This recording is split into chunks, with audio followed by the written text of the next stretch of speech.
siang, apa kabar anak-anak? Langsung aja, Pak masih ada ingat materi kemarin kita bahas apa? Langsung aja pada siang hari ini yang cerah ini materi kita ialah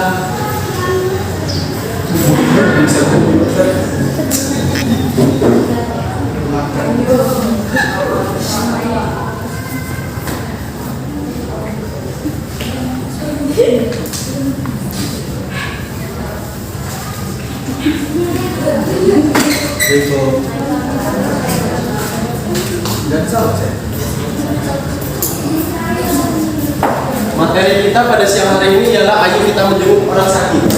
Ya, hukum dari menjenguk orang sakit ialah sunnah. Ada yang tahu nggak sunnah apa? Tahu. Jika dilaksanakan dapat pahala, jika ditinggalkan tidak dapat dosa.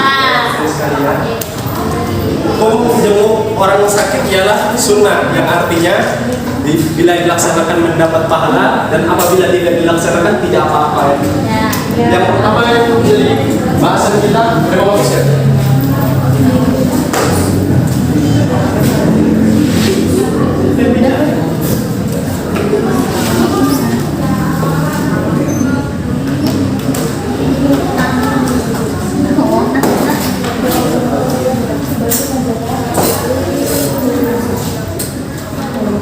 Yang pertama ialah adab menjenguk orang sakit. Adab yang menjenguk orang sakit terdapat 3 ya dalam akidah.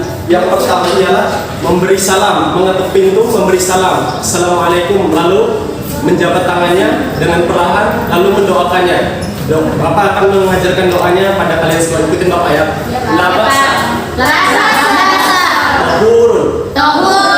Insya Allah.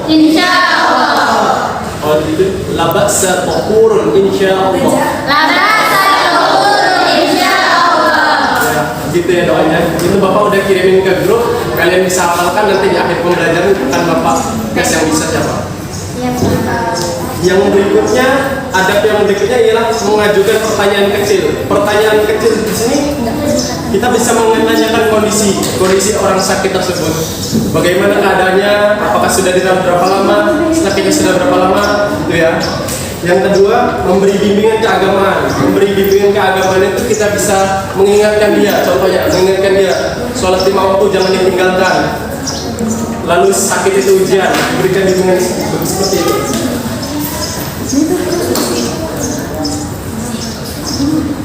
Yang berikutnya ada hikmah.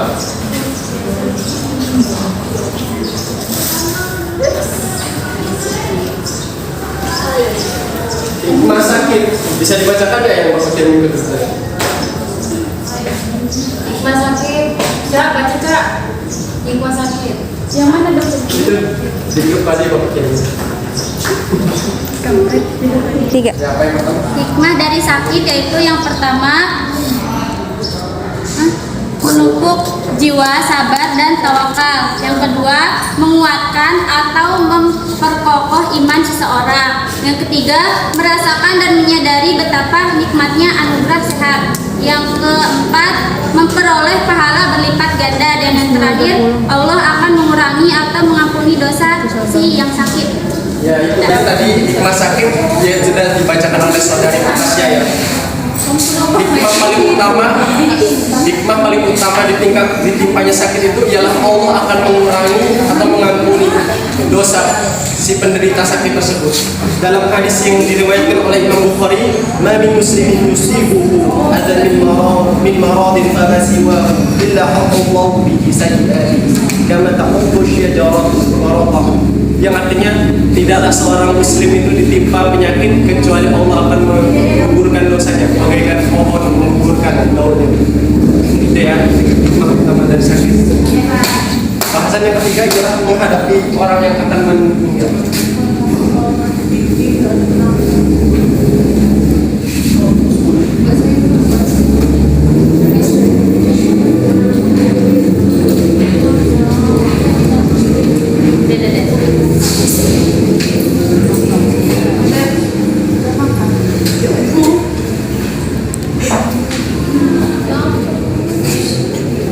Ibu bacain. Nesin.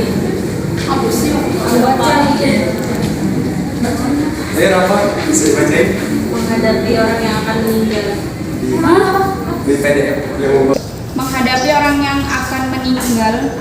Yang pertama yaitu menyebutkan kebaikan Allah, mendoakan dan meminta ampun.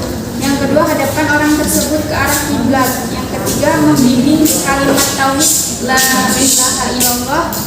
Ya, cukup.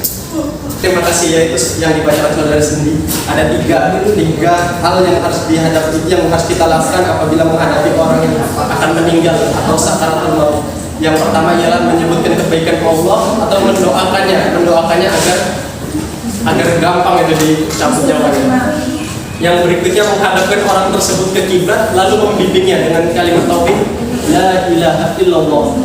Sesuai hadis yang diriwayatkan oleh Muslim, Abu Daud dan Tirmizi yang berbunyi laqinu mautakum la ilaha illallah. Ajarkanlah kepada orang yang akan meninggal la ilaha illallah. Sampai sini paham ya? Paham, Pak. Paham. Bahasan yang terakhir ialah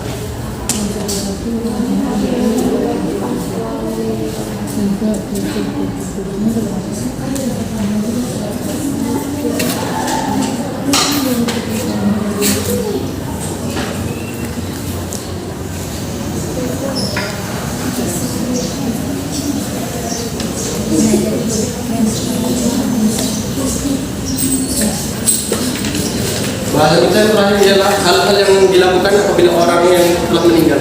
Yang pertama ialah memejamkan matanya. Apabila matanya terbuka, si mayat terbuka, kita hendak mengenjamkan matanya. Doanya ialah Bismillahi wa ala millati Rasulillah. Pas kita gini, subhanallah. Yang kedua, mengikat dagunya. Misal ini muka mayat ya. Di sini kita bisa mengikat pakai kain atau sejenisnya agar rahangnya itu tidak terbuka. Yang ketiga, meletakkan sesuatu di atas perutnya. Kita bisa meletakkan buku atau semacamnya agar perutnya tidak tumbuh.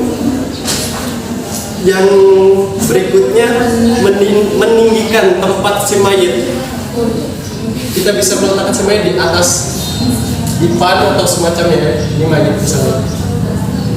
Jangan meletakkannya di bawah.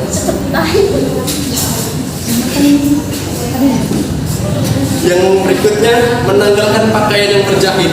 Jadi apabila si mayit itu sudah meninggal, kita tanggalkan pakaian yang berjahit lalu menutupnya dengan sehelai kain. Yang berikutnya, meletakkan tangannya di atas pusar. Ini ya. Berikutnya, hendak tidak mencela si mayit atau kita dilarang untuk menjelek-jelekan perbuatan buruk si mayit selagi dia masih hidup. Berikutnya, membayar wasiat dan hutang si mayit. Apabila si mayit itu punya hutang, itu langsung dibicarakan pada si pemberi hutang si mayit tersebut. Dan yang terakhir, menetapkan ahli waris yang akan menanggung hutang. Nah, apabila si mayit ini miskin misalnya, itu tuh wajib menentukan ahli waris siapa yang menanggung hutang si mayit. Nah ya, mungkin cukup sekian. Bapak akan mengevaluasi. Di sini kami jumpa para angkat tangan. Ayo yang cak sakit. Ya tuh. Baca sama sini. Sini nomor satu saya nomor. Nah ini sakit hati. Sini di depan. Balik saya doa dia yang sakit. Doa yang sakit. Sakit kali ya. Nah, ini misalnya baca sakit. Terus tadi kayak mana? Mengucapkan salam, lalu menjabat tangan, mendoakan. Coba dari sini. Nah, sini pintunya. Tidur di sini sakit. Nah, misalnya baca sakit, anggap aja ini sedang tidur ya. Halusnya. Lalu doakan. Laba Sakit sambil laba saturun. Insyaallah. Ya, terima kasih saudari Gracia dan saudari Sinta.